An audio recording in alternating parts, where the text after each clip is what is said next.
Hi, ma'am.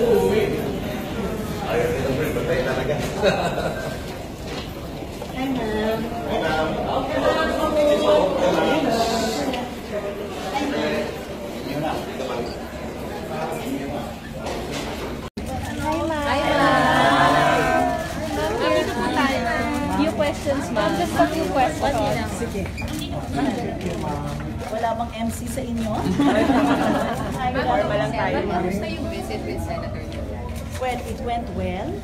I had promised Senator Trillanes this conversation a long time ago. So I came here to fulfill my promise. Did you give him legal advice?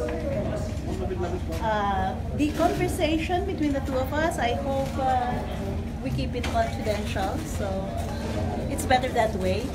Does it something to do with politics? Well, can I deliver some statements? Yes, thank you, thank you. You know, I've been listening to what the government has been saying, and that means the president and his cabinet secretaries. And after listening yesterday especially, I have come to the conclusion that not much was useful to the reasonable mind. What was really needed yesterday was a basis for the armed forces of the Philippines to move in a more constitutionally compliant manner.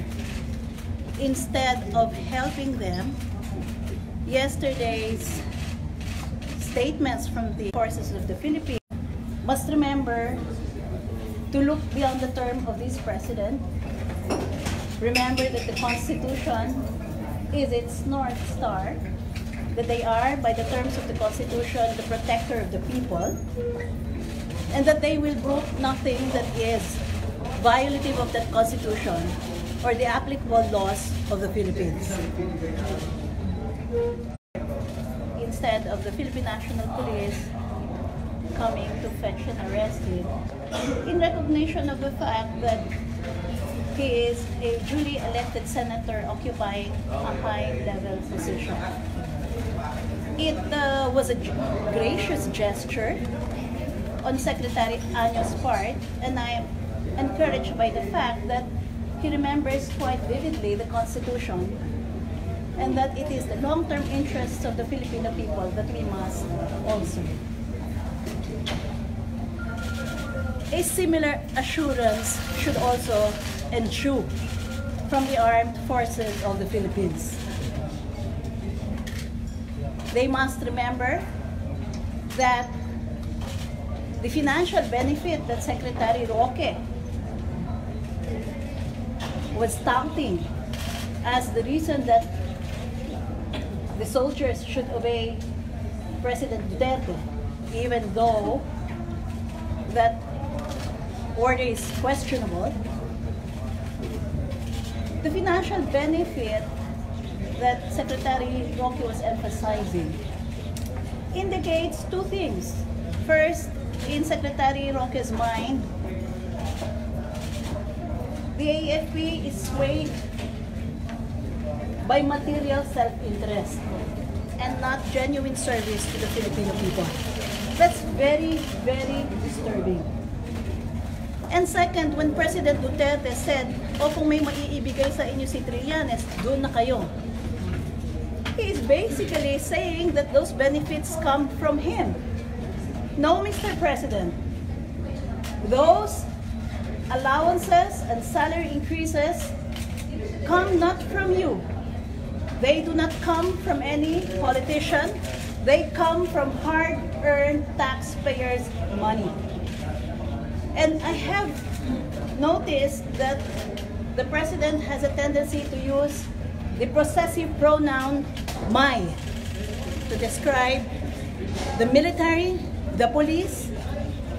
I hope he does not come to the point where he says the taxpayers' money is his as well.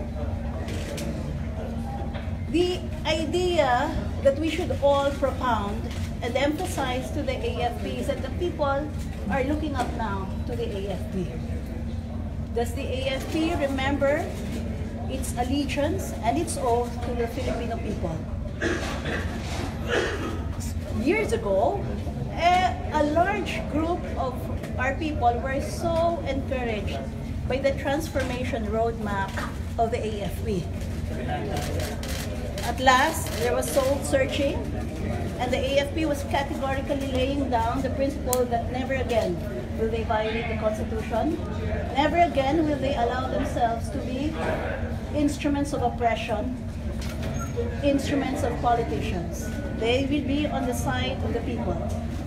The people are asking that the same kind of message be conveyed to them today. And I think that everyone is quite well aware that people will resist the imposition of martial law. I do not think that the AFP will turn its back on the people. I do not think that the AFP will allow itself to be used by political self-interest.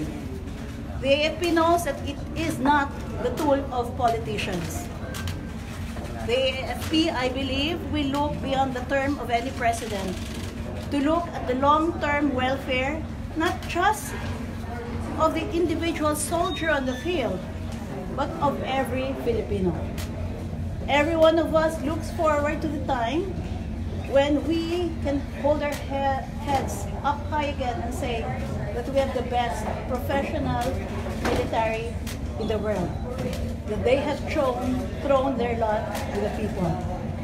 So that is what I have been observing for the past week and a half when this entire controversy has been wrong. I'm now ready to take your questions. Advice kay Senator Trillanes, any legal advice? We shared thoughts and hopes for the future, but specific trends of those thoughts, I'll not tell you now. Are you going to help him legally? I mean, on the legal counsel? I have not gone back to legal practice. I am still in the period of getting more a broader and deeper picture of where our country is going forward and what my role in that future is. Ma'am, you said you believe in AFP, but what can you say about the risk of AFP arresting Senator Trillanes, the reason why he opts to stay here in the Senate premises? The AFP, I guess, is going through some processing, internal processing. They should not allow those who have the bent to serve political interests win the debate internally. Those who are loyal to the Constitution must stand their ground, and they must prevail. Any comment doon sa naging ruling ng Supreme Court sa petition ni Senator Trillanes? The one part that I wish to highlight is the fact that when the court takes judicial notice of the fact that the AFP and the President has expressed the sense that they will await the issuance of a judicial issued warrant, that is the point that is very, very important. That is why it is most unfortunate that Secretary Roque would say that there is no legal impediment to effecting an arrest. But in the same sentence, say it doesn't mean that they will arrest him. Yet before the sentence ends says, but they can arrest him. So, you know, the way they structure the thought process is alarming by itself. That means there is an objective of confusing the narrative. The narrative is pretty straightforward. The Supreme Court has already called attention to the fact that there are these public undertakings that are consistent with what the Constitution requires, which is no arrest without a court-issued warrant. That constitutional prohibition, plus the undertaking, and then the Supreme Court saying, look, we put on paper that we take your statements for what they are. And then the Cabinet Secretary is saying, throw them all off, out the window. That is dangerous. I don't think the intention was to help, but to obfuscate. What are some of the scenarios you're looking at, considering tomorrow yung hearing as granting of alias warrant of arrest? Well, I really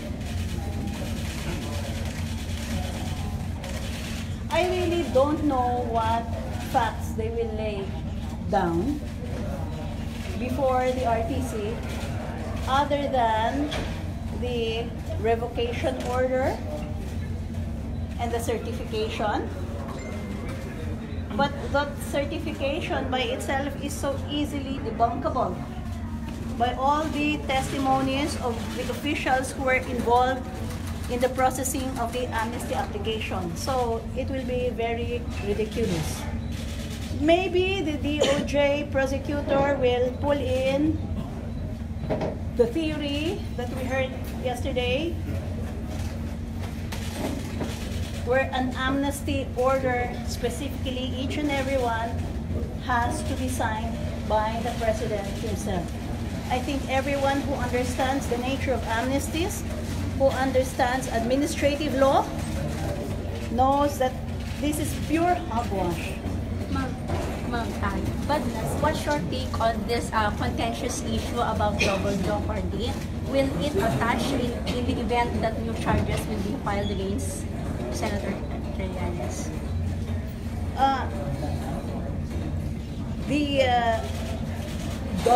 You call it a contentious issue? Yeah. Because I think you have already... This has been subject to various interpretations. Well, the nature of an amnesty is it puts an end to the story.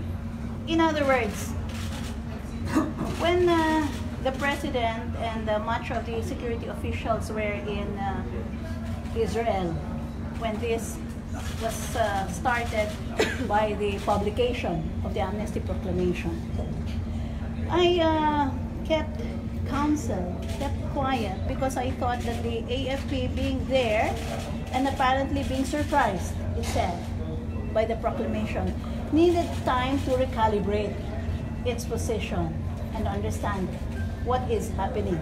True enough, in the following days, fingers were being pointed at different officials as to who originated the idea. There was really confusion.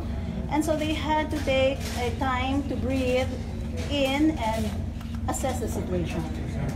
I think they have come to the realization now that what President Duterte did by not consulting even the military is very dangerous.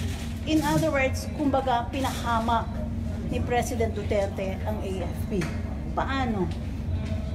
Biruin mo namang buksan ang ideya na lahat ng mga amnestiya na naibigay na sa libu-libong sundalo na nagkaroon ng problema sa batas. Hindi lang sa time ni Cory, ngunit sa kaninunuan pa natin nung nagkaroon ng mga aklasan sa hukbong sandatahan. Lahat pala yan ay maaaring buksan. Ibig sabihin, yung amnestiya na ang alam ko ay nakuha mismo ni General Carlito Galvez. Pag nagbago na po ang administrasyon, ay pwede na po bang buksan. Gayon din po ang amnestiya ni Senator Gringo Honasan. At marami pa. Ang implikasyon po nito ay napakalalim at nakakabahala. Ibig sabihin po, imbis na buo ang sandatahang lakas, ay magkakawatak-watak sila at laging may agam-agam na ang nasarhan na ay maari pang buksan. Malagim po ang maaring mangyari kung sana ho ay pinag-usapan niya. Marami nang salamat ho ah. Ma'am, Salamat po. last.